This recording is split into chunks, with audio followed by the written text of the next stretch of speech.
우리는 그 수많은 소망을 이루기 위해서 정말 많은 노력을 하며 삽니다. 그런 가운데 이 성도가 자신이 해야 할 일이 무엇인지 바로 알고 겸손하게 그 해야 할 일들을 해 나가는 것이 참 아름다운 일입니다. 세종 때 맹사성은 황희정승과 함께 나라를 태평성대로 이끈 아주 훌륭한 명재상이었어요. 재상은 왕을 보필하고 국가의 중대사를 결정하는 최고위직 정승을 말합니다. 그가 명재상이 될 수 있었던 이유는 19살 때 과거급제하고 그 다음에 그가 이제 파주에 그 군수가 되었을 때 20살이었는데 이 20살 때 군수가 돼가지고 그 아주 유명한 지식인을 찾아가서 묻게 됩니다. 내가 군수가 되었는데 파주에서 어떤 일을 해야 됩니까? 그렇게 물었다고 해요. 그러니까 이 지식인이 선행을 많이 베풀면 사람들이 당신을 존경할 것이요. 내가 그 말 들으러 많이 듣던 말인데 이렇게 먼 거리 온 것으로 착각하고 계신데 다른 것은 없습니까? 그러니까 그거 하나뿐입니다. 그렇게 말을 했다고 해요. 그래서 맹사성이 일어나려고 하자 그 지식인이 차나 한잔 하고 가시죠. 그렇게 말을 했다고 해요. 찻잔을 놓고 이제 주전자에 그 차를 이렇게 붓는데 넘쳐도 계속적으로 붓는 거예요. 잔이 넘치는데요. 그래도 아무 대답하지 않고 계속적으로 다 붓는 거예요. 방바닥에 이제 차가 흥건하죠. 전부 다 붓고 나서 하는 말이 뭐냐면 넘치면 문제입니다. 그렇게 말을 했다고 해요. 그리고 이제 그 말을 듣고 이제 맹사성이 나가려고 하다가 임방에 머리를 엄청나게 세게 찧어가지고 별이 반짝반짝 하는데 그때 또 그 지식인이 이런 말을 했다고 합니다. 고개를 숙이면 안 부딪힙니다. 그렇게 말을 했다고 합니다. 그때 굉장한 깨달음을 얻었다고 해요. 그래서 이 고려 말부터 세종 때까지 명재상으로 이름을 날렸던 분이 맹사성이라고 합니다. 성도 여러분, 연약한 내 인생을 돌이켜보면 내 실력, 내 능력으로 된 것이 거의 없어요. 하나님의 은혜입니다. 나의 놔둔 것은 하나님의 은혜이죠. 그리고 또 한 가지는 이웃, 가까운 가족으로부터 아니면 이웃, 이러한 배려로 인해서 내가 여기에 와 있는 거죠. 그러므로 우리는 하나님의 은혜와 내가 아닌 이웃이 베풀어준 감사와 그리고 또 여러 가지 어떤 그 배려에 대해서 우리는 정말 감격하면서 감사한 마음으로 그 일에 대해서 감사하며 또 하나님 앞에 감사하며 살아야 될 줄로 믿습니다. 이 성도 여러분, 사람이 한 번 죽는 것은 사람에게 정해진 것인데 그 이후에는 심판이 있다고 했습니다. 우리는 일평생 살면서 영원히 쉬하지 않는 멋진 소원을 가지고 살아야 될 줄로 믿습니다. 하나님이 기뻐하시는 영원히 쇠하지 않는 그런 소원을 우리가 이루어야 합니다. 다시 말해 첫 번째, 우리가 꼭 가지고 있어야 되는 소원은 무엇일까? 마지막 순간 하나님의 나라에 이르게 되는 그러한 소원이 있어야 합니다. 오늘 이제 30절, 31절에 있는 말씀을 보면 야곱의 최고의 소원은 결국 영원한 장막집, 영원한 하나님의 나라에 들어가는 것이었습니다. 우리가 30절, 31절 말씀 한번 읽어볼까요? 내가 조상들과 함께 눕거든 너는 나를 애굽에서 메어다가 조상의 묘지에 장사하라. 요셉이 이르되 내가 아버지의 말씀대로 행하리이다. 야곱이 또 이르되 내게 맹세하라 하매 그가 맹세하니 이스라엘이 침상 머리에서 하나님께 경배하니라. 아멘. 이 야곱이 가족과 함께 애굽으로 이주할 때 70명이었어요. 하나님이 놀랍게 축복해 주셔서 400년 후에 한 300만 명 정도 되었습니다. 애굽이 최대 강국이었고 이스라엘 백성들이 살았던 고센 땅은 비옥한 땅이었어요. 목축업을 하는 그들에게 있어서 굉장히 좋은 땅이었습니다. 근데 야곱이 그런 애굽 땅에서 인생을 마무리하고 싶지 않았어요. 그 땅에 묻히기를 원하지 않았어요. 이집트에 가면 무덤 문화가 그렇게 발달되어 있습니다. 피라미드 비롯해서 무덤이잖아요. 무덤을 너무너무 멋지게 해놔가지고 아예 그 무덤 도시가 있고 거기에서 마을을 이루고 사는 사람들도 많이 있습니다. 장례 문화도 얼마나 발달했는지 왕이나 귀족이 죽을 경우 기가 막힌 방법으로 미리아를 만들어요. 한 70일 동안 이렇게 만들어가지고 지금도 썩지 않고 보존되어 있는 미이라, 수천 년이 지났는데 그런 미이라들이 박물관에 있습니다. 근데 야곱은 이제 한 17년 동안 이집트에서 살았어요. 이러한 장례 문화를 잘 알고 있었기 때문에 이 야곱의 마지막 소원이 나를 애굽 땅에 장사 지내지 말라. 본향 땅, 조부 아브라함 또 아버지 이삭이 묻혀 있는 이 막벨라 굴에 나를 장사시켜 달라는 거예요. 그럼 뭘 이야기하는 겁니까? 이 땅에서 썩지도 않고 지내는 미라가 아니라 영원한 하나님의 나라를 바라보겠다 하는 겁니다. 그동안 이 땅에서 많은 것을 누리고 많은 것을 얻기 위해서 애를 썼지만 아무런 소용이 없다는 거예요. 나의 진정한 본향 집은 하나님의 나라에 있다는 거죠. 이 땅의 것은 모두 다 헛것이라는 거예요. 야곱이 젊은 시절 열심히 살았습니다. 형의 장자권을 빼앗으려고 별짓 다 했고 아버지를 속였고 외삼촌 라반의 집에 가서 자기의 것을 얻기 위해서 하나님 앞에 기도하면서 온갖 지혜를 다 얻어가지고 그것을 다 차지한 사람이었습니다. 라헬이라는 여성을 얻기 위해서 14년 동안 종살이하면서 그리고 그 와중에 3명의 여인과 결혼해서 아들만 12명, 딸도 많이 있었겠죠. 그렇게 많은 것을 누렸던 사람입니다. 근데 지금까지 자기 힘으로 그렇게 노력하면서 살아왔는데 이 땅에 전부 다 놓고 갈 수밖에 없는 것이라는 거죠.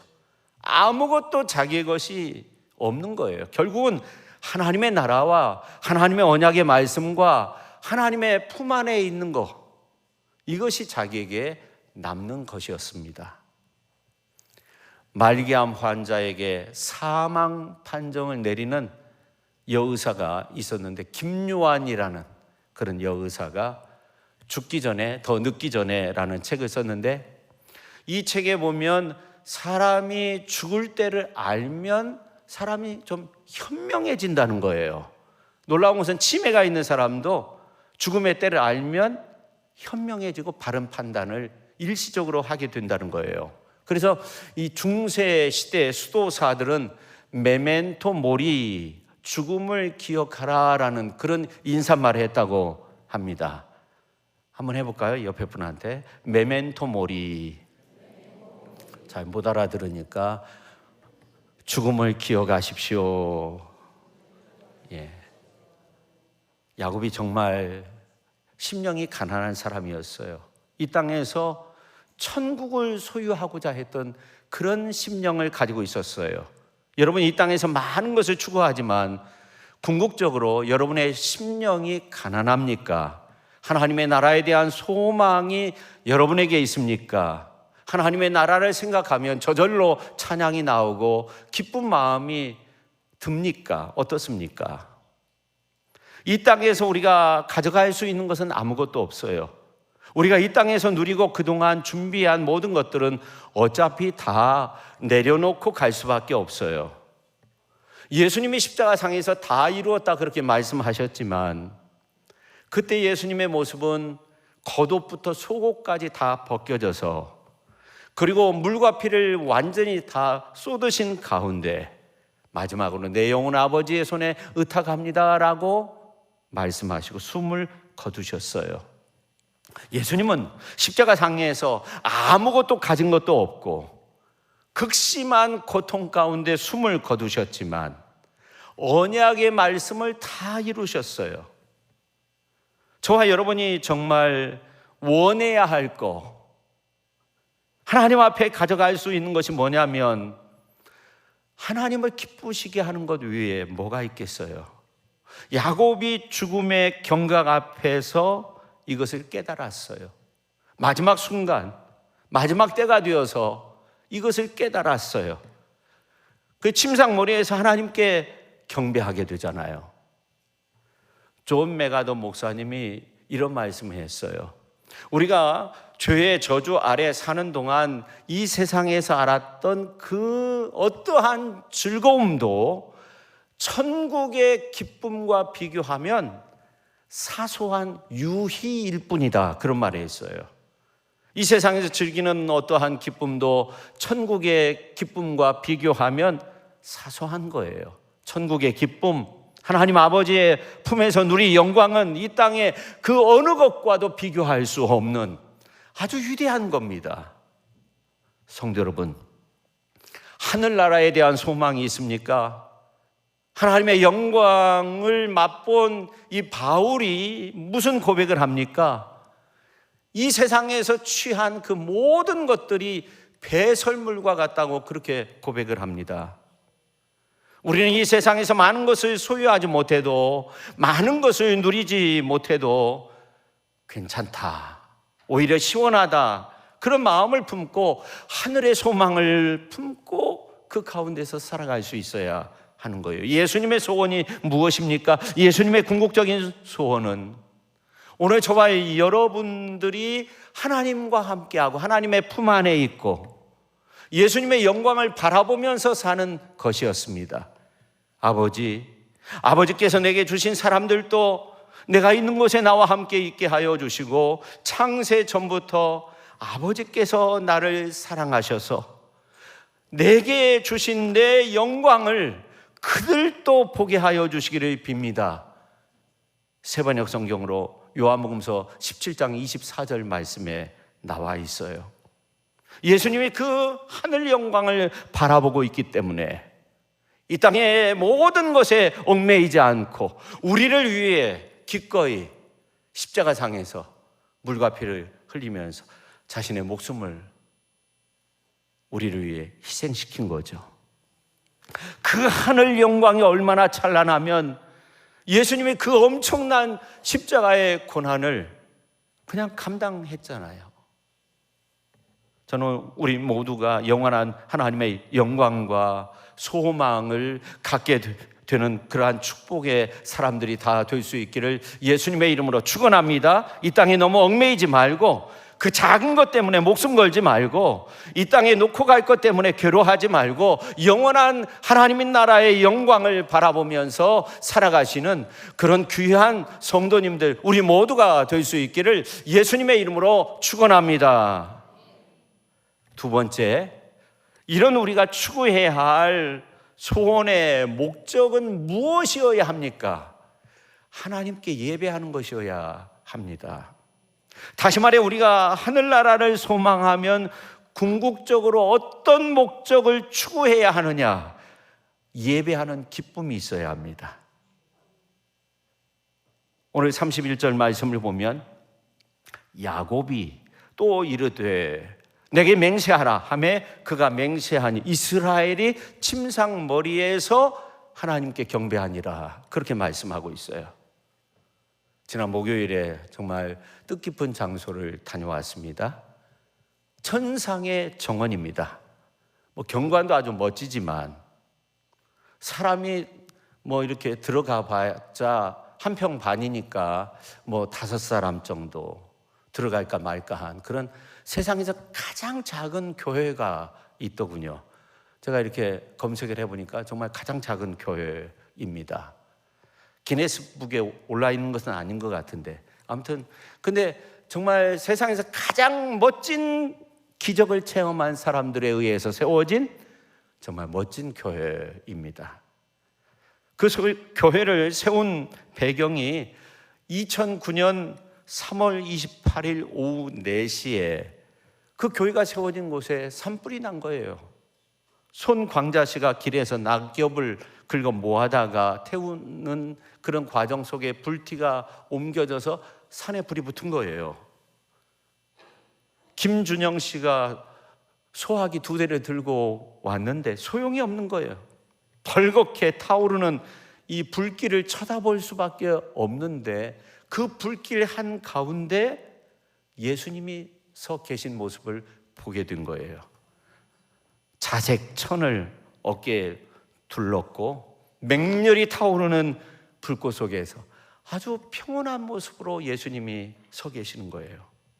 손광자 씨는 이 교회의 이제 담임 목사인 주서택 목사의 장모이고 김준영 씨는 장인인데 그 예수님의 모습을 보고 그냥 너무나 놀라가지고 멍하니 서 있는 거예요.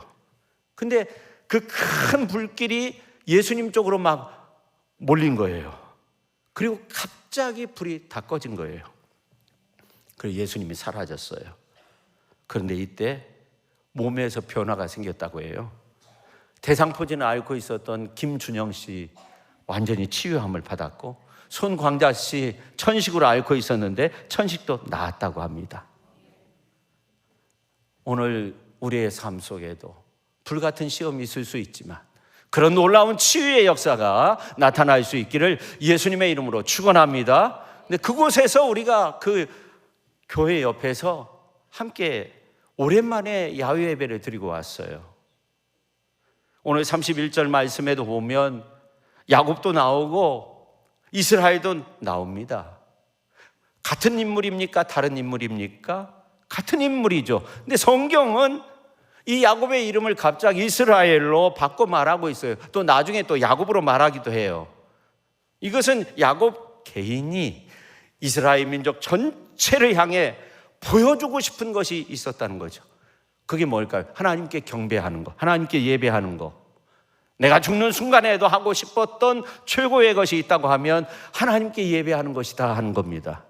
하나님을 예배하는 것이 최고로 위대하고 아름다운 삶이라는 것을 야곱은 이스라엘 민족 백성들에게 새겨주고 싶었던 것입니다. 다시 말해서 개인의 소원이 민족 전체의 비전으로 바뀌고 있는 겁니다. 야곱의 소원의 목적은 자신의 민족이 하나님 앞에 영광 올려드리는 그러한 민족이 되는 것이었습니다. 그 후손들이 하나님을 잘 믿어 하나님을 경외하는 민족이 되게 하는 것이 그의 궁극적인 소원이었습니다. 그래서 개인인 야곱의 생애가 이스라엘이라는 공동체적 정체성으로 전이되고 있는 이러한 모습을 오늘 이제 본문 말씀을 통해서 우리가 살펴볼 수 있는 겁니다. 개인의 소원이 민족의 비전으로 바뀌고 있습니다. 근데 여기에 그치지 않고 오늘 우리의 비전이 된 줄로 믿습니다. 여러분, 한 개인의 생애가 가장 정점에 이르고 가치가 있어지는 순간이 언제냐면 무엇을 위해서 헌신하느냐, 그가 무엇을 경배하느냐 하는 겁니다. 어떤 사람은요, 돈을 하나님처럼 숭배합니다. 그 사람의 인격 가치가 초라한 거죠. 어떤 사람은요, 권력을 하나님처럼 숭배합니다. 친구고 뭐고 다 배신해버립니다. 권력이 허물어질 때 모든 것이 무너지게 되는 겁니다. 성도 여러분, 결국 우리가 경배하는 것이 뭐냐 하는 겁니다. 우리가 예배하는 대상이 뭐냐, 누구냐, 어떤 분이냐 하는 거죠. 오로지 하나님께 경배할 때 인간이 참으로 거룩해지고 참으로 고상해지고 참으로 위대해지는 줄로 믿으시기를 바랍니다. 우리가 가장 높으신 그분을 위해 살 때 참으로 아름다운 인생을 사는 겁니다. 여러분이 추구하는 최고의 목표가 무엇이냐? 그것은 여러분의 가치를 평가하게 되는 가장 중요한 겁니다. 오늘 우리의 최고의 목표가 무엇이냐 하는 거죠. 야곱의 이름의 뜻이 무엇입니까? 뒤꿈치를 잡았다는 거예요. 욕심장이 탐욕스럽다, 그런 뜻을 가지고 있는 겁니다. 그렇게 욕심 많은 인생이 하나님을 바라보며 하나님이 축복해 주셔야 된다고 그렇게 기도하며 하나님을 경배하는 순간에 그 이름이 어떻게 돼요? 바뀌었습니다. 이스라엘이다. 너 하나님과 겨루어 이길 만큼 승리자이다 하는 거예요. 거룩한 자이다 하는 겁니다. 우리의 인생 가장 숭고해지는 순간이 바로 예배의 순간, 기도의 순간이 되는 줄로 믿으시기를 바랍니다. 이처럼 인간이 위대해지고 거룩해지는 신성을 띠는 그 순간이 하나님 앞에 이렇게 나와서 예배할 때입니다. 여러분, 동물은 예배가 없어요. 영장류가 있지만 인간과 비슷하다고 하지만 예배 없습니다. 하나님의 형상대로 창조된 하나님을 닮은 우리 인간만이 하나님과 교제하고 하나님 앞에 경배, 찬양, 영광 올려드리며 예배를 올려드리게 되는 줄로 믿습니다. 그래서 우리는 예배를 포기해서는 안 되는 겁니다. 세상의 모든 혜택을 포기할지라도 하나님께 예배드리는 것을 소중하게 생각해야 하는 겁니다. 우리 예수님이 마귀의 시험을 받을 때 마지막 것이 무엇입니까? 천하 만국과 그 영광을 예수님께 보여주었어요. 사탄 마귀가 너 내게 엎드려 절하면 이 모든 것을 주겠다 했어요. 우리가 그렇게 갈망하고 세계 정복자들이 그렇게 꿈꾸며 그 모든 영광을 마귀에게 경배하면 다 얻게 된다고 했을 때 예수님은 그것을 물리쳤어요. 오직 하나님만을 경배하고 섬기고 예배하라 했습니다. 그야말로 예수님은 하나님께만 예배하고 경배하는 것이 삶의 최고의 가치 있는 것으로 여겼던 거죠. 어느 그 청각 장애인 여성분이 있었는데 이 여성분이 먼 길을 와서 교회 가장 앞자리에서 하나님 앞에 예배를 드리는 거예요. 그래서 어떤 분이 시험 들 만한 말을 한 거예요. 잘 들리지도 않는데 그렇게 뭐들 이렇게 멀리서 또 앞자리에서 일찍 와서 예배를 드리냐고. 그러니까 하시는 말씀이 뭐냐면 내가 자녀들에게 보여줄 수 있는 최고의 선물, 최고로 가치 있는 교육이 하나님 앞에 예배 드리는 것입니다. 나는 예배당에 나와서 하나님을 경외하는 순간 세상에서는 소리를 듣지 못하는데 하나님께로부터 신령한 그러한 소리를 듣습니다. 하나님을 만나는 감격이 있습니다. 내가 자녀들에게 줄 수 있는 거 아무것도 없지만 이 애미가 하나님을 경외하는 예배의 사람이었다고 하는 그 한 가지만은 심어주고 싶습니다. 그렇게 말했다고요. 우리의 육신이 아무리 연약해도 하나님께 예배하는 순간에 가장 숭고한 사람이 되고 하나님과 교제할 때 가장 위대한 믿음의 사람이 되는 줄로 믿으시기를 바랍니다. 여러분, 아버지 야곱이 숱한 세월 많은 어려움을 겪었어요. 고난 역경 있었지만 다리를 절면서 침상에서 마지막 숨을 거두는 그 순간에도 하나님 앞에 무릎 꿇고 그 예배하는 경배하는 모습을 보면서 그 자녀손들이 얼마나 감동하겠어요. 야, 이것이 정말 아버지의 모습이었구나 그러겠죠.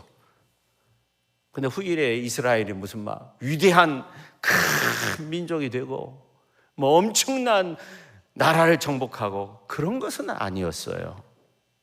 여러분, 그렇지만 그들이 하나님의 복을 받은 이유 중 하나가 뭐냐면 어디에 있든지 바벨론 포로 생활하든지 애굽에서 노예 생활하든지 로마의 속국으로 있든지 죽음이 그들을 두렵게 하는 그 자리에서도 목숨을 걸고 지키고자 했던 것이 하나님을 경배하는 하나님의 영광의 빛이 드러나는 그 예배의 삶을 놓지 않았다는 거예요. 예수님이 부활하신 부활절 넷째 주일에 여러분의 소원은 뭡니까?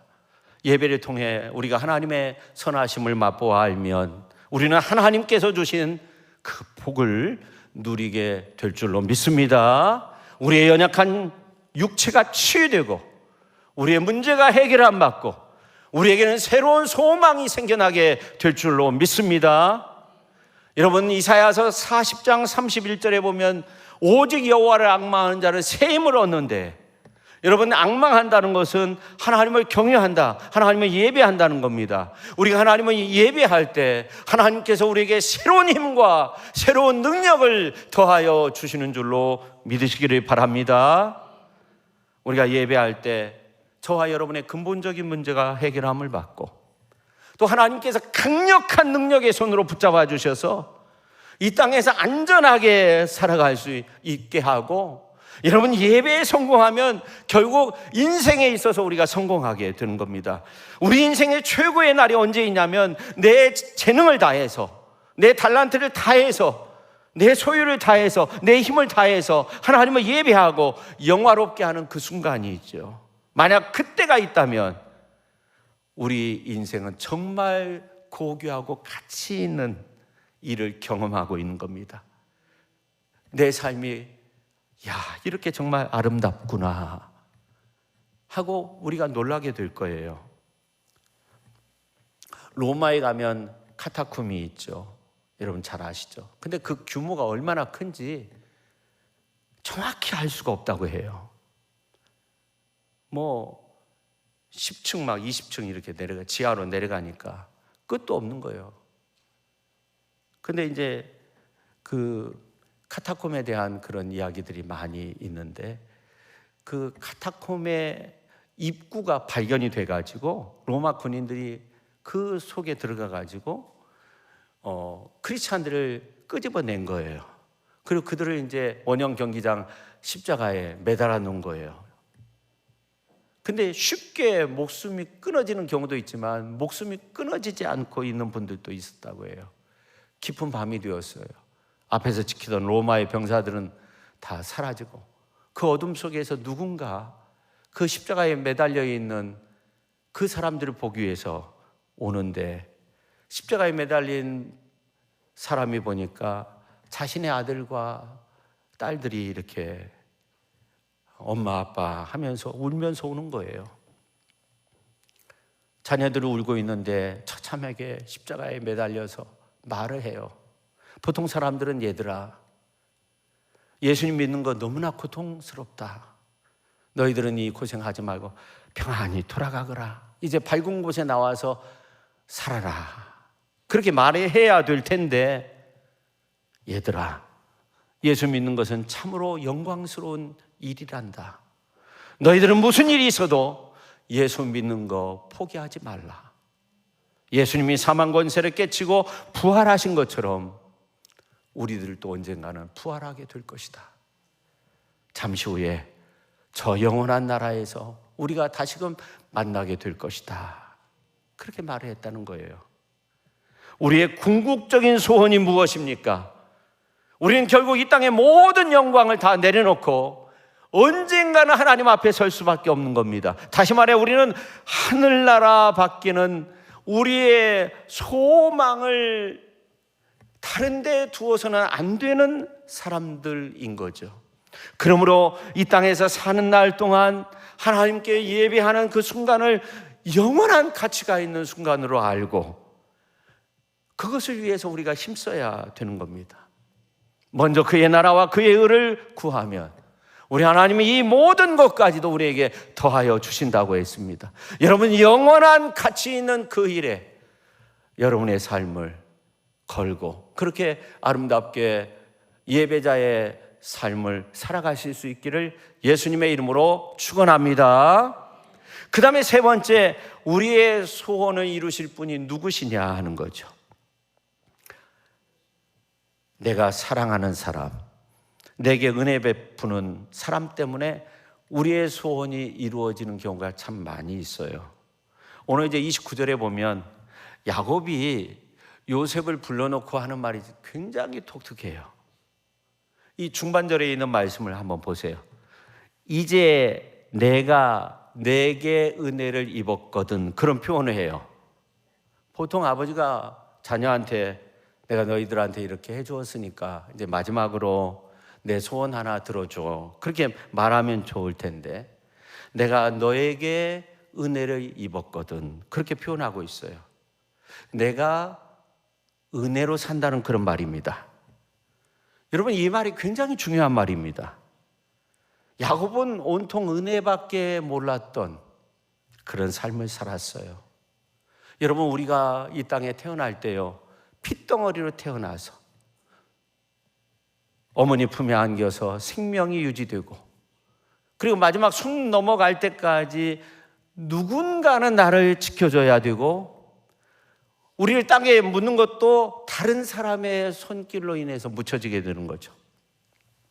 그래서 야곱은 내 은혜로 내가 살고 너도 산다가 아니라 너에게 은혜 받아서 내가 산다, 그렇게 고백하고 있는 거예요. 성도 여러분, 우리는 이것을 잊지 않아야 합니다. 우리 인생은 내 실력과 내 능력으로 사는 것이 아니라 첫 번째는 하나님의 은혜로 사는 거예요. 내가 이렇게 고백하기 전까지는 진정한 감사도 없고요, 진정한 행복도 없고 진정한 성공도 없는 거예요. 야곱은 오랜 세월 자기의 힘과 능력으로 살았다고 생각했어요. 근데 죽을 날이 가까우니까 이 진리를 깨닫게 된 거예요. 그래서 요셉에게 내가 은혜 받아서 사는 인생이었다는 것을 고백하고 있는 거예요. 내 삶은 온통 하나님의 은혜였다는 거예요. 우리가 같이 한번 해보죠. 우리 인생은 온통 하나님의 은혜입니다. 우리가 그것을 깨달아야 돼요. 진정으로 그렇게 깨달을 때 우리의 소원도 이루어지는 거예요. 먼 훗날 아버지 야곱뿐만 아니라 아들 요셉도 죽을 때 간절한 소원이 있었어요. 죽어서라도 약속의 땅에 들어가는 것이었어요. 그 소원을 누가 이루어져요?